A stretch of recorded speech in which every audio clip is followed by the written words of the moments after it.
Polarity test করার জন্য আমরা যে প্রথমে সব লোড অফ থাকবে। সার্কিট ব্রেকারের যে ইয়ের থেকে আপনার হলো ফেস লাইন দিয়ে সুইচ বোর্ডে ওটার ফেস দেব।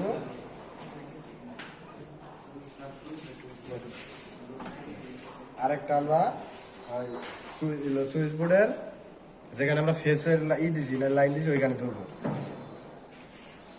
যদি এটাই প্রথমে মাল্টিমিটারটা ভার্জার মোডে দিয়ে নেব, তারপর হ্যাঁ এখন হলো পোলারিটি ঠিক আছে, এটার জায়গার পোলারিটি ঠিক আছে। পরে আমি লোডের পোলারিটি চেক করতে চাইলে এই জায়গায়